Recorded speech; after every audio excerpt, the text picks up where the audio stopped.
People there, Wagwan, and welcome back to the channel. I hope you are all blessed and healthy as always. If you could do me a favor, make sure you leave a like on the video, make sure you subscribe to the channel and leave a comment afterwards too. And fourthly, if you could turn on the notification bell as well to make sure you know when I've next uploaded, because there's a lot coming. There's a lot coming, so you know what? Let's just get straight into it because there is a lot I need to update you on. Now, there'll be some people watching this video and they'll be like, where have you been? And then there'll be some people watching this video and they'll be like, I ain't never seen you before, brethren, but what's been going on? Tell me. Well, the situation for the nation is I officially became the head coach of the under-11s at the Deptford Lionesses, the team I coach in Deptford. And everything that comes with that, you know what I mean? If there are any managers out there that know what I'm saying, that manage football teams and this, that, and that, you know what I'm talking about.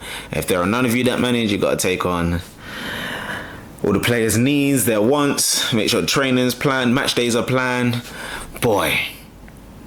And that's just me talking about it lightly, but it is a great honor, to absolutely say the least. It is a great honor, and I am very, very happy where I am, absolutely. So even though it has been very, very hectic, I am, like I said, I am happy with the Lionesses, and we got a lot to do this season. We've had an indifferent start to the season for our under-11s and our under-13s as well. I've had a very indifferent start to the season, but I'm looking forward to it because I feel like there is a lot to come from our Lionesses this year. Also, since July, I've very much been like in between houses. First I was at home and then I was staying in Greenwich for a month, from the end of July to the end of August. Then I had like 10 days to myself at home. Then I was staying in Peckham from the beginning of September to the beginning of October. Then I had 4 days for myself. Then now I'm currently in Canning Town for 10 days, going home tomorrow. So with all of that, now being the under-11s manager, trying to sort out my nutrition, now taking on this training because I'm now training for boxing for a charity event in December to help raise money for my Lionesses, because we are a football charity. If I haven't told you that before, we are a football charity, so you could also help, pardon me, by donating some money as well to us, and I'll leave the link in the description. Anything will be just grateful for those girls. Everything will go for those girls, and they just need and they deserve everything they want. So yeah, everything's just been really, really, really, really, really hectic and busy. And then it's just trying to, like, you know, sort out myself. At the end of the day, there's me trying to sort out myself, you know. That's a lot, to say the least. Now, in saying all of that, I am enjoying the challenge. I am genuinely enjoying the challenge of being busy again. I used to be busier than this, like, compared to what I'm doing now. It's a challenge. I'm going to say it's a challenge. And it's a different type of challenge. I have to use different types of muscles, I have to exercise my mind in a way. I have to make sure I'm fully engaged. Otherwise, everything can just swallow you up and just, you know, take you away, absolutely, take you out of it. So yeah, I am absolutely enjoying the challenge because being organized makes me happy. I can't lie. Being organized does make me happy. So once, do you know what I'm going to say is I'm trusting the process. I'm trusting the process of this situation right now. I am. The only thing I was actually genuinely struggling with was this. Uploading, finding times to record, all of that, fighting the tiredness of training, running around with kids, training the girls for football, walking the dogs, all of that, and then still having the energy to put this camera down and be like, yeah, let's still talk about football. I didn't have the energy at the time to do it, but I had to rest, reset. Okay, and I was like, yo, how am I going to plan this? How am I actually going to do this? And I feel like I have formulated a plan. I do feel like I have formulated a plan, absolutely.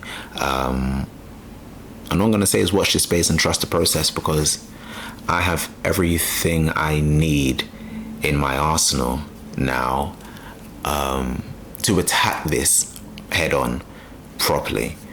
So we're going to take baby steps. Baby steps. We're going to take baby steps. But we are going to attack this. So yes, trust the process. Trust the process.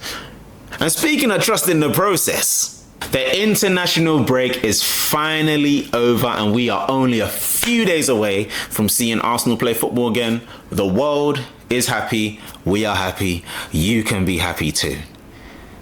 In saying all of that, we did have a couple of scares. It was only last week that Bukayo Saka did go down with injury against Greece.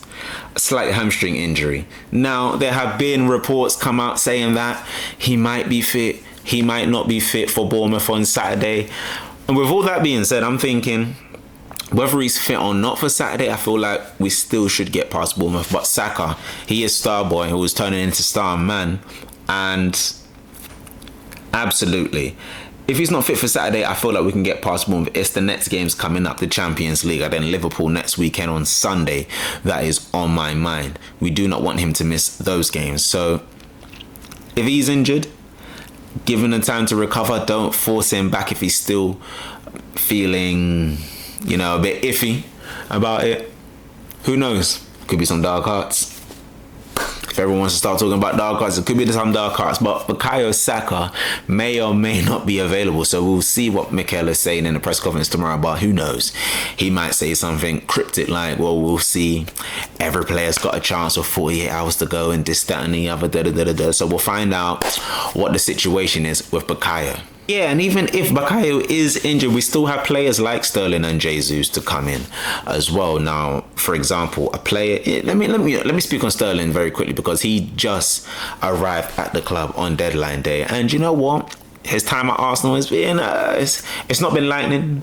Not been lightning, shining, banging in goals and this, that and the other. He did get his first goal against Bolton in the League Cup. Had a decent game that game. He played decent in the Leicester game, but it wasn't like 8s and 9s. He still needs to get to that level. He still needs a few more games, and if he needs a few more starts, and if someone like Saka is injured, this is someone that can absolutely start in his position. That's what we brought him for. He is back up at the end of the day. So if he does start, he needs to have a good game if he wants to put himself in line to start against Shakhtar next week, or against Liverpool as well if Saka's still injured. As much as we love Saka, and I love Saka, I'm not saying drop Saka at all, but we need someone to push him to keep Saka on his toes at the same time, because that's where we get the best Saka, and that's where we get the best Sterling as well, if he can get to those levels. So that's if Sterling does need to come in, and someone else that can fill in on the right hand side is Gabriel Jesus. Now Gabriel Jesus as well, he's had an indifferent start to the season. He did have an injury at the beginning of the season. He did have a pre-season, then he got injured at the beginning of the season, I believe. And since he's come back from his injury, it was his first start last in the Champions League game against Atalanta. Pardon me. I think Atalanta was his first start of the season in the Champions League, and he didn't have a great game at all.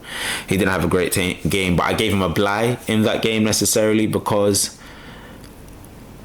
I feel like he just needed time, and it was his first game back. And obviously with the knee, no, it wasn't even a knee injury. I think it was the groin injury that kept him out. So he just needs time to get back.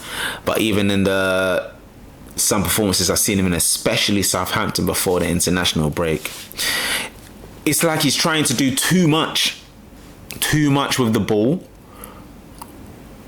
and he wants to be the amazing Jesus that came in when he started, when he signed for Arsenal, but it's just not clicking for him at the moment. So if he does start, and if he was to start, that is someone else that needs to have a good game.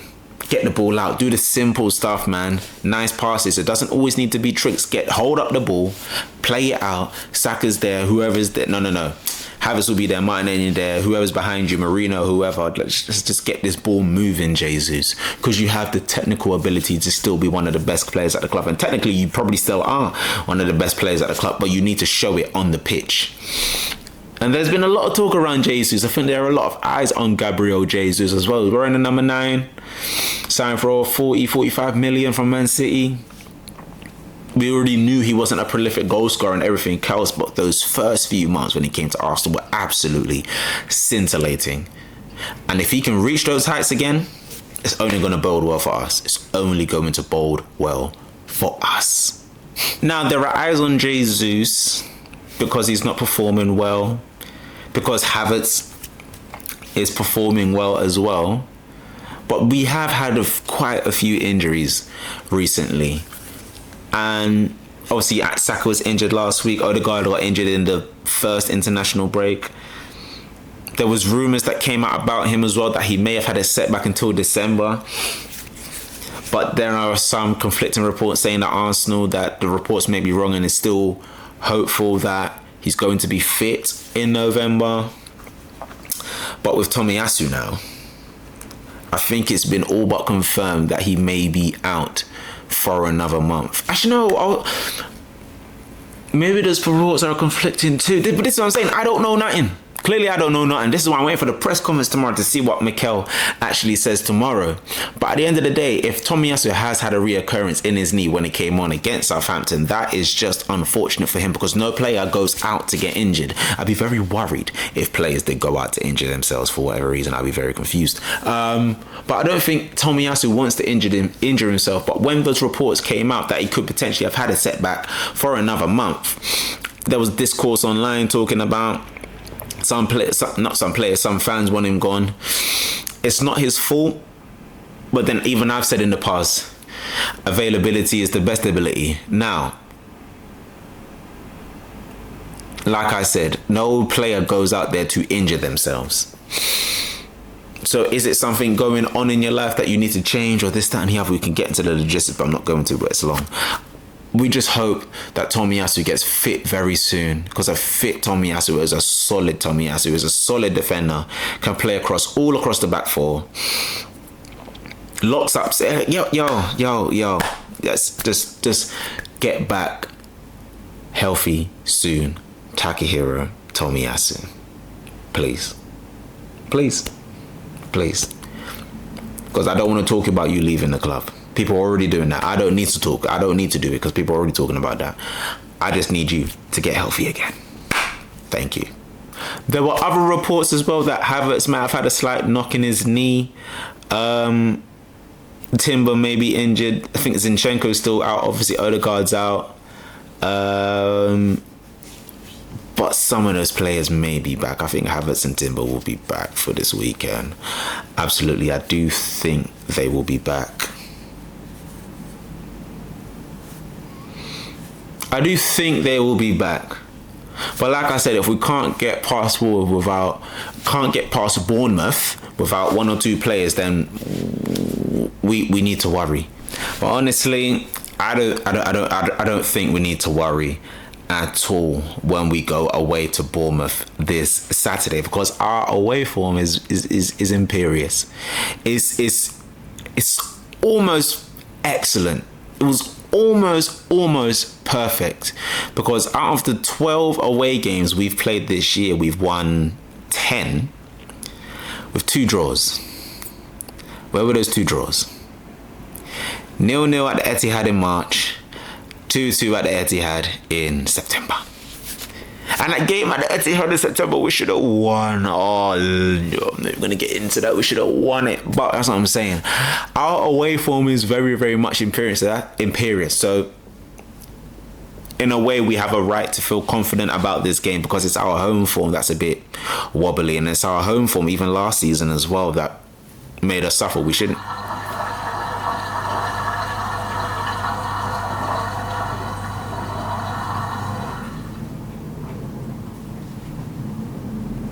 Okay, we shouldn't. It was our home form this last season that let us down. Absolutely let us down. And our away form was almost perfect last season. So I'm not worried about this game away from home. I feel like we're going to win it quite comfortably. Now, you know what? I didn't want to say this, but I can't even lie to you. Like, there's one person in our team that hasn't been good away from home all season, and that's Kai Havertz. He hasn't scored one goal away from home all season. Scored all his goals at home, yeah, that's nice and all that, this, that, and the other, but he ain't scored one goal away from home? Really? Really? I hope you don't know that it's sarcasm as well. Because he's been brilliant. He has been brilliant. Kai Havertz has been brilliant this season, even away from home where he hasn't scored any goals. He's still putting a solid defensive performance. He puts in the miles, especially against Tottenham, Aston Villa and Man City. No, he has had great performances away this season. And you know what? It's ironic that I say that, because he's in hot form right now, because in his last 21 appearances he's had 20 goal involvements, 13 goals and 7 assists. And do you know when his first goal came? You remember that time? Around this time last year, Bournemouth, I think it was 2-0 up at halftime. Penalty comes in, Odegaard speaks to Saka, I think Saka then gives him the ball and Havertz score, and he's off the mark. And even since then, that could have been the turning point for Kai Havertz. It was his Bournemouth game. And I do think he's going to bag again on Saturday. I feel like he's actually going to get his first away goal of the season against Bournemouth on Saturday. So let's watch this space. That is Kai Havertz, who is in hot form at the moment. Now, here are some stats around the game. Now, since Bournemouth have returned to the Premier League, we've played them 4 times, beaten them 4 times, and scoring 3 goals plus in each game, a current aggregate score of 13-2. We do like playing Bournemouth. We do like playing Bournemouth.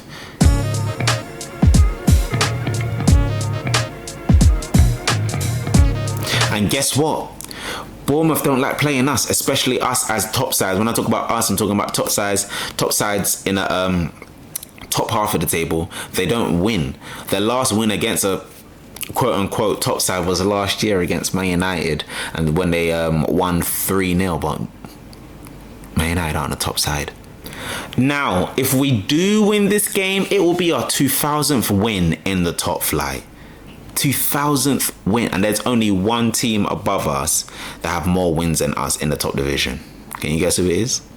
Because it definitely ain't Tottenham. It's not Chelsea. It's not Man United. It's definitely not Man City. It's Liverpool. It's Liverpool with 2065 wins. Now, obviously, you don't get a trophy for that, but I just think that's an interesting stat in general. It would be our 2000th win if we do beat Bournemouth. If we do beat Bournemouth, and I think we will. And it's not a bad stat. It's not a bad stat.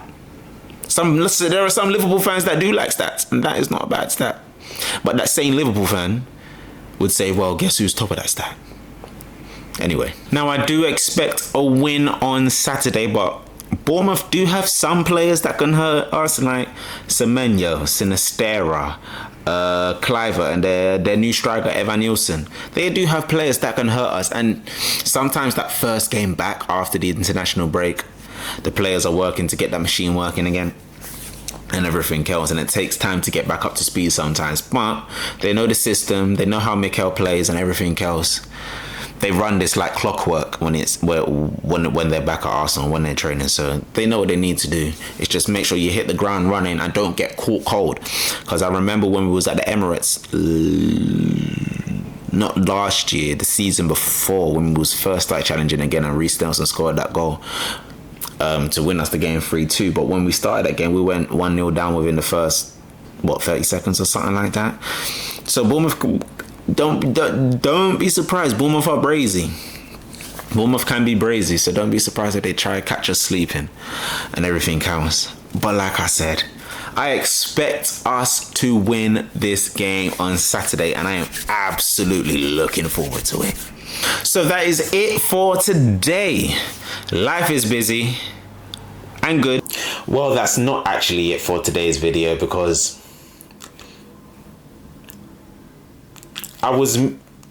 what you just watched was meant to come out yesterday.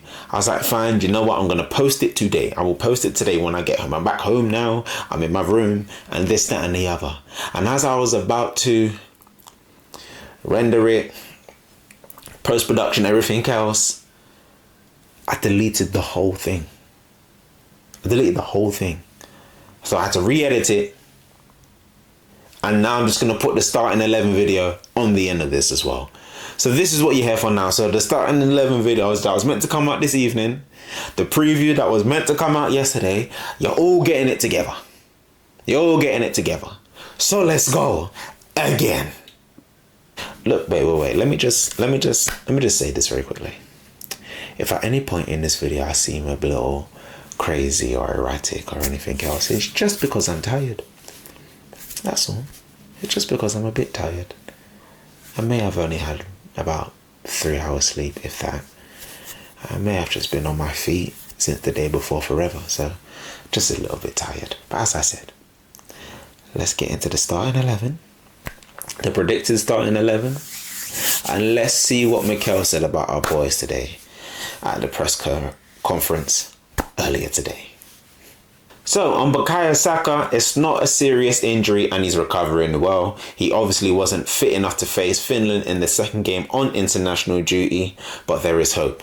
They had a training session this afternoon, so it's probably already started and finished by now. So they're going to see how he was today, this afternoon, just gone. And we're going to see what tomorrow brings. And that's absolutely good news for Bukayo Saka, because that is a player you want in the team.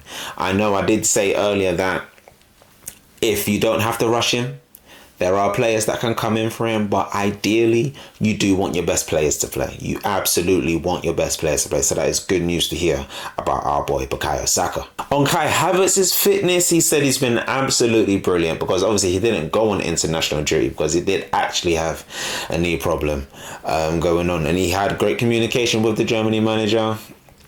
Absolutely understood the situation, and there is hope as well that if he does train well today, that he could be fit and available tomorrow. And with the current form that Kai Havertz is in, that is an absolute must if he can start. I love Jesus right now, but he's just not. He'll get there. But this is on Kai Havertz. And absolutely, if he's fit tomorrow, that will be a big plus for Arsenal. Now on our boy Gabriel Martinelli, he went on to say that he landed back yesterday afternoon. So they've only had a short time with him. He went outside as well and did a little bit. And now we're going to see how he's feeling. Well, like I'm on the middle of the scarf, they are going to see how he's doing. Like I said as well, going to train today. And it's going to be up to them. And they need to judge it as well, because Martinelli is definitely a player that will say, whether he's unfit or not, he wants to play. So they need to be careful with how they do it, because obviously knee injuries can be very, do you know what I mean? You don't want to mess with the knee, and he's already had a knee injury. So let's take time. But if he's fit and available, I don't see no problem at all. Now there's some more good defensive news coming out about Zinchenko, Benjamin White, and Yuri and Timber, and he said they are very close. They are close, all three of them. And I said above regarding the other players, hopefully if we have some positive news today, we can have more players back tomorrow. So even if they're not back tomorrow, they're not far. Give it a week or two and they'll be back fully in the squad, and that's brilliant to hear. A couple of weeks ago when Odegaard got injured, Saka got injured last week, and this, that and the other players were going down, all of a sudden our players are slowly but surely coming back, and our squad is starting to look really good and healthy again. So that's good news. Zinchenko's been out for a while. Ben White has been struggling. He's been struggling. Then he's Mr. Durable at this point. So he's probably just run himself into the ground and not giving himself enough rest, and he's probably had that rest forced on him. And the fact that we have more players now to move around in those positions gives Ben White the rest. And obviously Timber, we don't want to rush him. We don't want to rush him because he is a beast, but we don't want to rush him. But that's good news to hear about all three of them. Thomas Partey didn't head on international break either, because it was thought that he had an illness. And when he was asked about his fitness today in the press conference, Mikel Arteta simply said, yes, Thomas is fit. Yes.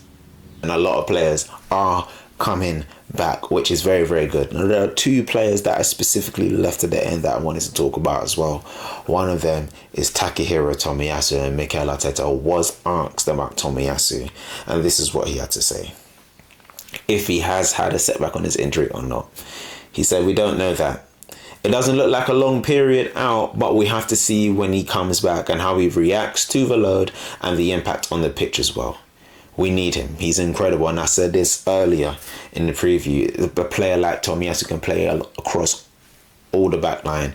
Solid defender. A player we would love to have in the team. Obviously, yeah, could absolutely go on. The work rate, the amount of hours that he's put in to get back, he did it. And he was in great shape and then picked up something. We are all behind him. He needs our support and hopefully he will be fine. We hope, like I said, we hope he'll be fine. So that's the situation on Tomiyasu. He won't be back now, tomorrow or next week, but hopefully we will see. Martin Odegaard, Captain Fantastic. Remember him? Of course you remember him. Got injured in the last international break, and there were reports that came out during this international break that he may have had a setback. And at that point, there was slight turmoil. I was slightly stressing as well, but at the same time, it's reports and we don't know. So all we can do is wait until this press conference and see what Mikel Arteta has had to say. He spoke about Takahiro. So this is what he said about Martin. I don't think he's going to be fit for this game. Next week will be a different story though. But again, in that later stage of rehab where he is at the moment, because he's definitely doing a lot of the stuff, he needs to be clear of some markers. He needs to be clear of certain things he needs to be comfortable doing, especially with the ball. I think next week will be crucial to understand how close he is. That, in my head, sounds very good. He's running, he's moving, he has the ball at his feet, but he's not quite there yet. So whatever situations he needs to go through next week, I'm pretty sure he's going to try and hit those markers as much as he can. With the Champions League next week and a top of the table clash next week with Liverpool. The game is the game, and our captain, I'm pretty sure he wants to be fit. And if he can be back before the international break, because Mr. Mikel was also asked that question, he did say, yes. Hopefully. Yes. So, regarding all of that, that's everything regarding the injury news right now regarding Arsenal. Saka could be available. Havertz could be available. Martinelli could be available. A lot of these players are facing late fitness. Well, not necessarily late fitness tests, but another fitness test to see if they can really make the grade or make the team for tomorrow against Bournemouth. And regardless, we still have enough players to come in and still put out a strong team to beat Bournemouth. So regardless of what team turns up at Bournemouth tomorrow, I'm pretty sure we'll be absolutely fine. So, with all of that being said, let's do this starting 11. Now, I won't lie to you. I won't lie. I mean, it seemed straightforward at first, and then I was thinking, I'm actually not sure where you might go with tomorrow. Away from home, we're defensively solid. We like to control the game, suffocate them, press them. And I'm thinking, is he going to go straight with that? And I don't know, is he going to put 3 DMs in the midfield? But then he can invert from right back if need be. He can invert from right back. So do you know what? My whole lineup has just changed again. And this is exactly what I'll go with. Rare in goal. At right back, he's going to go Thomas Partey. Then he's going to go William Saliba and Gabriel, the defensive partners, with Calafiori next to them. In midfield, he will go Rice in the 6, Marino in the 8, Trossard in the 10. Saka on the right, Martinelli on the left, and Havertz up front. You could have Partey invert into midfield, sit with Marino and Rice. No, sit with Rice and have a back three of Calafiori, Saliba and Gabriel behind him. Oh Lord, that is defensive solidity if you've ever wanted it. And then you can allow Marino to marauder forward. You can allow Trossard to marauder forward. Saka, Martinelli, Havertz to do their thing. That is the lineup. That's the lineup. That's how we're going to suffocate Bournemouth. With Partey coming in, Rice him and Rice in midfield and that's I believe that's exactly what's going to happen. Oh, we got there in the end. And I feel like, that's a team that's going to beat Bournemouth. And with that being said, let's get into my prediction. Now, when it comes to the prediction, because I'm doing the big up to AFTV, I will say big up their forever Arsenal predictor on the AFTV app. Because I'm doing that now, and I'm taking it seriously. Predictions have already become serious now. In the week, I said, what did I say in the week? I think I said 2-0 in the week.